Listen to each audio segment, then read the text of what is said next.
Olá, bem-vindo ao LelisCast, o podcast sobre meio ambiente e sustentabilidade.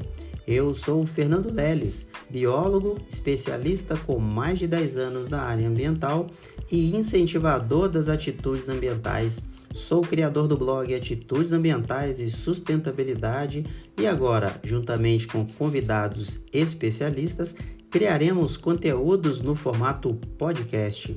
Aqui você terá acesso a diversos conteúdos no formato de episódios, como gerenciamento de áreas contaminadas, gestão de resíduos e recursos hídricos, diálogos socioambientais e muito mais conteúdos. Vamos lá, siga o LelisCast no Spotify, curta e compartilhe os episódios. Assim, o conhecimento alcançará mais seguidores para a causa ambiental. Contamos com você!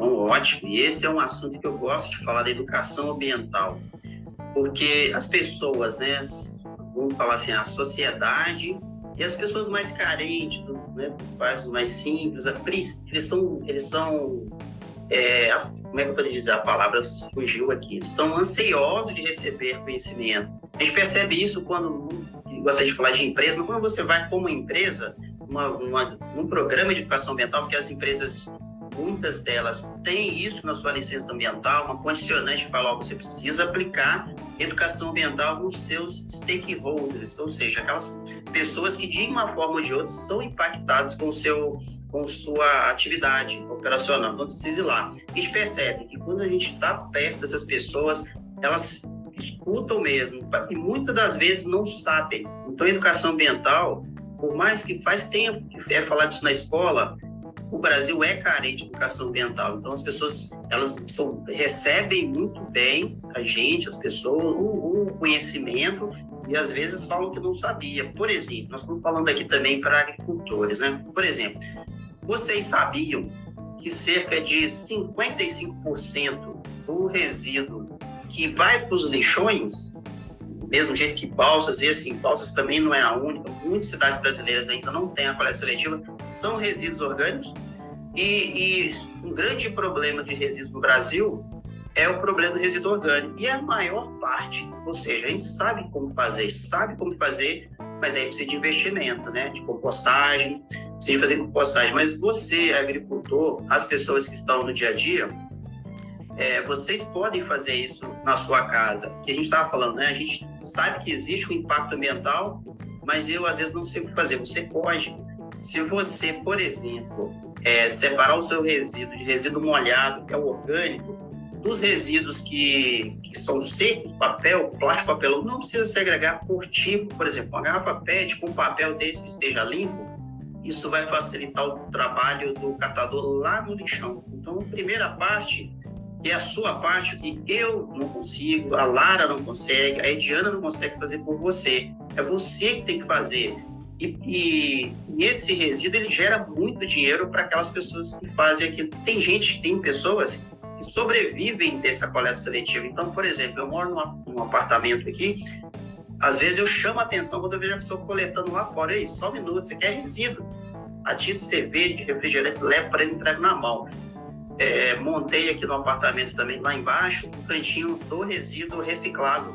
Então, nossos colegas aqui do apartamento aprenderam isso, colocam um resíduo comum, que é o papel higiênico, esse tipo de coisa, num local e num cantinho um resíduo que possa ser segregado. Então, inclusive, eu pratico a compostagem aqui na minha casa, no apartamento. Depois, se vocês quiserem saber sobre isso, convido vocês, os ouvintes que puderem, acessar aí. Se digitar o meu nome, Fernando Lelis Xavier, você vai ver os blogs, as coisas lá que eu publico sobre isso. Eu gosto mais da compostagem. Então, fala em educação ambiental, é muito importante. A maioria das vezes está na condicionante da empresa. A empresa precisa olhar para essas pessoas que estão em volta e levar o conhecimento. Porque às vezes o governo às vezes não consegue dar essa atenção, essa ajuda de certa forma. E as empresas, sim, empresas multinacionais, grandes empresas, também as empresas podem fazer. Às vezes as empresas pensam, poxa, eu não posso, é caro. Não, você consegue fazer. Olhe para esse seu stakeholder, essa pessoa que de alguma forma é impactada com a sua atividade e dê um retorno à sociedade para a questão da educação ambiental. Leve o conhecimento até eles, né? Dê oportunidades, treinamentos para essas pessoas, que tanto a empresa vai ser muito bem vista, né, pela sociedade, como a sociedade vai receber essa oferta, né, que é, entre aspas, uma obrigação, né, educação ambiental, porque talvez não é o momento de falar sobre isso no ESG, né? A empresa que hoje não trabalhar com a parte social ambiental, governamental também, preocupada com esse risco, ela está fadada ao fracasso, porque uma população, a gente não está querendo dizer que isso pode acontecer, tá, gente? Assim, se as empresas não olharem para essa população, né, de repente está causando um impacto e não está ouvindo essa população, esse morador, esse vizinho, ele pode parar a sua operação. E se ele para a sua operação, o investidor vai falar, opa, essa empresa não está medindo os seus riscos, então eu vou parar de investir. Então, a sociedade tem uma ferramenta, digamos assim, muito forte na sua mão, que é cobrar das empresas, né? Cobrar das empresas esse posicionamento, essa troca, né? Acho que é por aí, Ediane. Não sei se eu consegui. Você falando isso, e quando a gente vai conversando e vai surgindo perguntas e surgindo exemplos, né? Hoje, nós temos hoje várias empresas que, quando o funcionário chega, recém-contratado, a primeira coisa que ele ganha, eu vou falar, as minhas filhas moram numa capital, um kit que vem uma garrafa, né, um squeeze, para que se economize um copinho descartável, né? É uma questão de higiene, é uma questão de saúde. A gente viu isso com H1N1, a gente viu isso com Covid, né? Antigamente, todo mundo tomava aquela coisa ali, economiza água para lavar essa vasilha, porque especificamente é sua. Mais uma coisa, Fernando, que eu sempre questiono. Nós somos da geração que viveu com papel, né? Aniversário de criança, era o pratinho de papel, era o copo de papel que você tinha que trocar, porque dois refris o copo já não funcionava mais. As forminhas de papel. Aí, um belo dia, apareceu o plástico mais barato, mais durável, e ninguém pensou a longo prazo como é que o plástico ia se comportar, né, no nosso meio ambiente. E como você falou, essa questão da coleta, né, seletiva, no teu apartamento, no teu prédio, no teu condomínio, nós também temos lá um container para colocar. Então as pessoas já descem, já sabem, né, para levar. Toda vez que vai para a garagem já leva. E o que eu me preocupo, sabe, Fernando, é assim, o indivíduo, só ele, né, que ele acha que ele não pode fazer nada, ele acha que o que ele fizer não vai fazer diferença. Tipo assim, o que adianta eu pegar a minha latinha de cerveja, tirar o lacre, que é um alumínio que é caro, e colocar, por exemplo, aqui em casa eu faço assim, a gente mora, cidade pequena, a gente mora em casa. Final de semana, a cervejinha eu coloco numa única sacola e amarro do lado de fora da lixeira. Porque eu sei que alguém vai mexer, então eu já deixo ali especificamente para aquela pessoa. Eu já falei isso várias vezes no rádio. Vamos comer espetinho, vamos. Então eu pego uma garrafa PET e quebro aquele espeto, coloco dentro, fecho, para também não machucar essa pessoa que vai vir, né, para a coleta do lixo. Vidro, tudo quanto tudo que é vidro quebrado, as vasilhas de whey, de leite, o pó, eu guardo para colocar os cacos de vidro dentro. Já coloco e escrevo para a pessoa vidro, né, caco de vidro, para que a pessoa não se machuque com isso, né? Então, assim, são pequeníssimas coisas que, se cada um fizesse, já seria.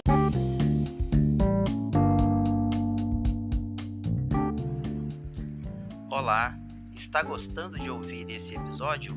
E que tal vincular a sua marca a esse podcast? Estamos à sua disposição.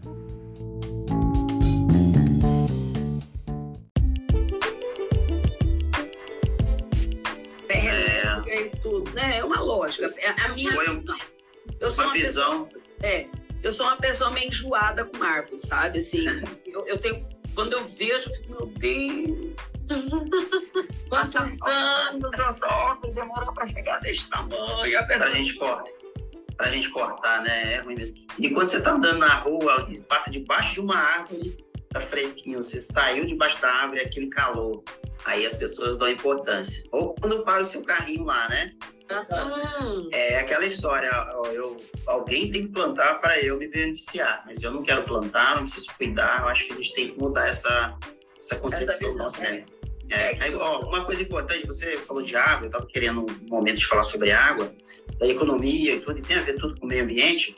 Parece que quanto mais a gente tem, mais a gente não valoriza, né? Por exemplo, vou citar um exemplo, desculpa falar de Imperatriz, mas assim, as cidades que têm maior volume de água, e o Tocantins imenso desse na porta de casa, parece que não dão valor. E eu estou morando aqui na região de Montes Claros, que é o norte de Minas, tem pouca água, então as pessoas precisam valorizar, né? E aí, né, falta d'água, água saluba, e a água do Tocantins com uma qualidade tão boa, as pessoas precisam valorizar mais, né? Porque, tá tranquilo, tem o Rio Tocantins, mas para você produzir a água que chega na sua casa, é difícil, é bem complicado. Fora a questão dos efluentes, né? Se a gente pensar na questão dos efluentes sanitários, por exemplo, também, esse é outro gargalo, né? É outro.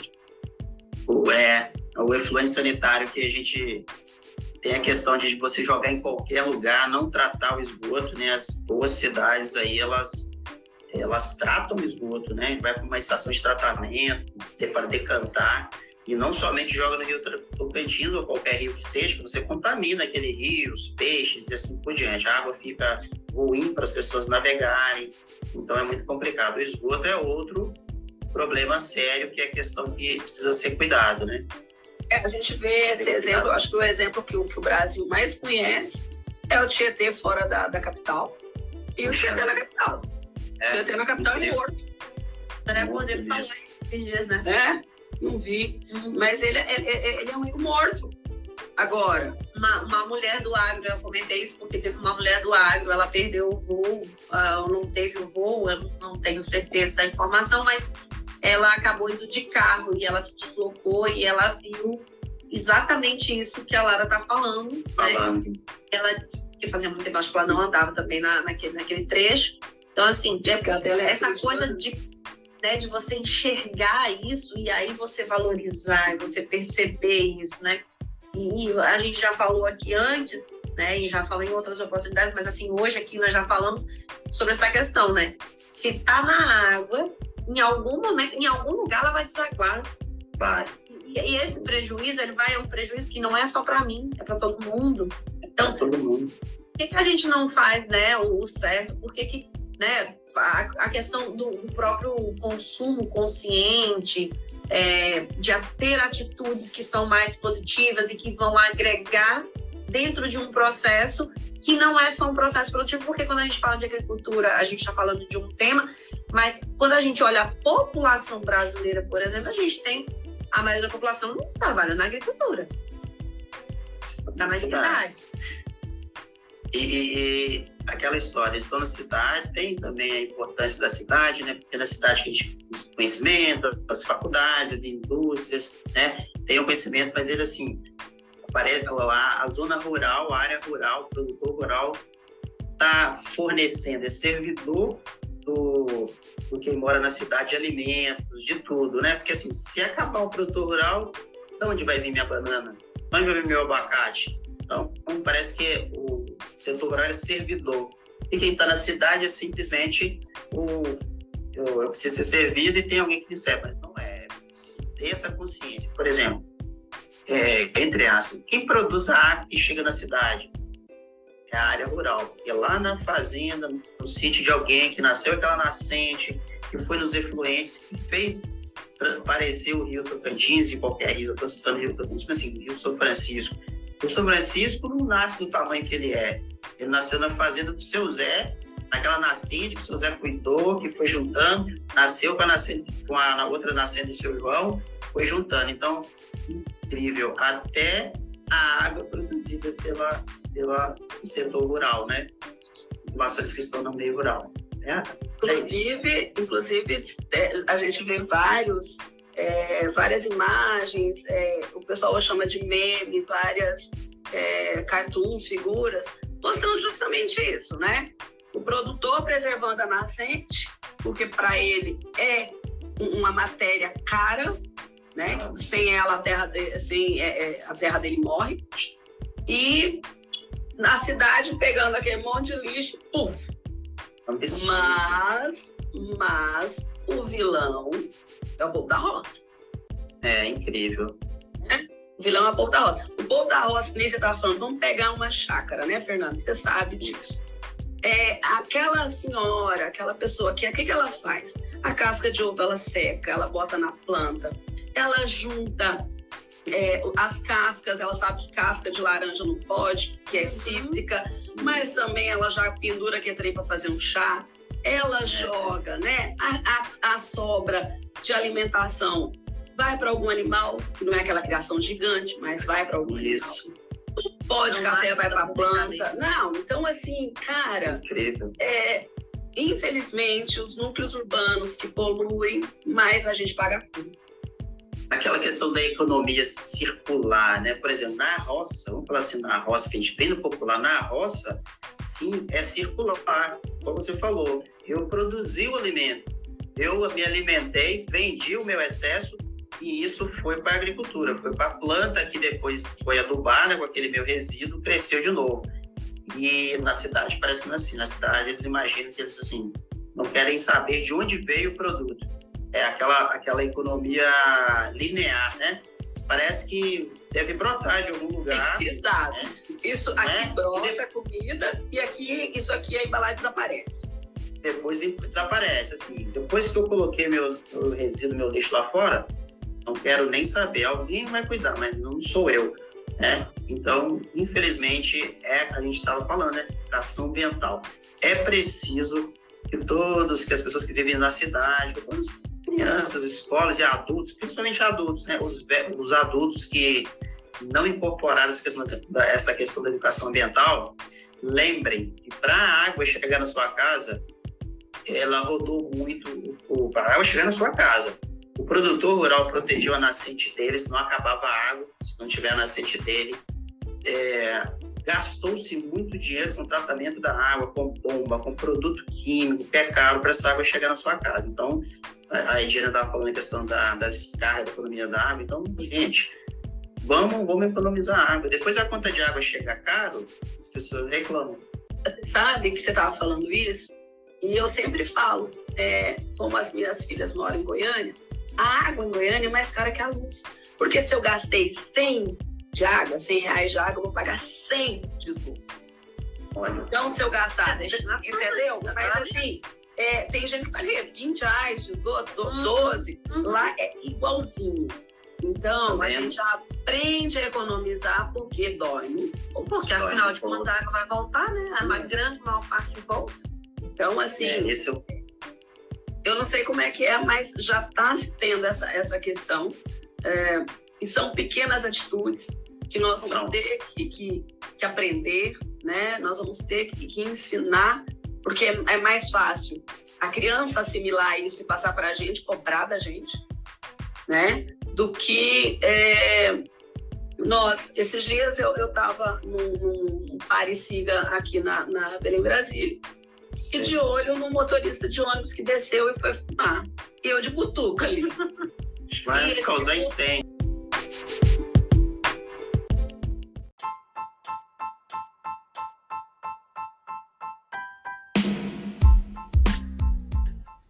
Olá, muito obrigado por ouvir esse episódio. Um abraço e até o próximo.